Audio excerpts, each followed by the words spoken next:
চিকিৎসক, অতিরিক্ত অর্থব্যয়, যন্ত্রপাতির অভাব আর অব্যবস্থাপনায় জর্জরিত স্বাস্থ্য খাত। এর মধ্যে ৩৬টি অপারেশন প্ল্যান বন্ধ হয়ে যাওয়ায় টিকাসহ নানা সংকট দানা বেঁধেছে।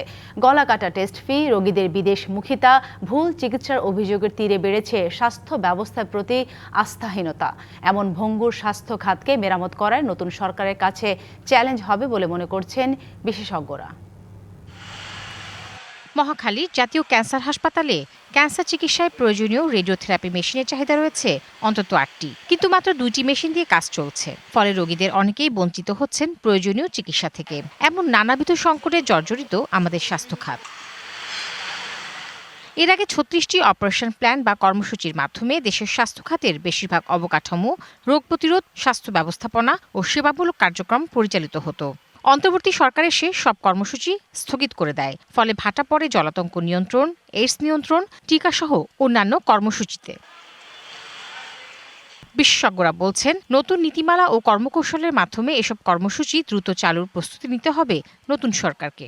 অপারেশন প্ল্যানের আন্ডারে আমাদের অনেক কার্যক্রম চলতো এবং সেখানে বিরাট একটা বাজেট থাকতো।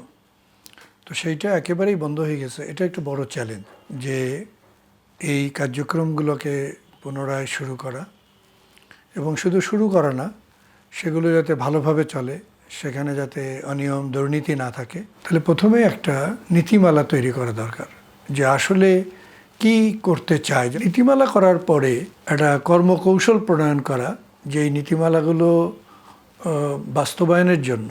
বিশ্বের নানা প্রান্ত থেকে রেমিটেন্স লেনদেনে নগদ নিয়ে এলো হার না মানা হার অফার। সর্বনিম্ন ১০,০০০ টাকার রেমিটেন্স নগদে পাঠালে স্বর্ণের হার জেতার সুযোগ। সরকারি হাসপাতালগুলো অব্যবস্থাপনা, দুর্নীতি, প্রযুক্তিগত সীমাবদ্ধতার মতো নানা সমস্যায় জর্জরিত।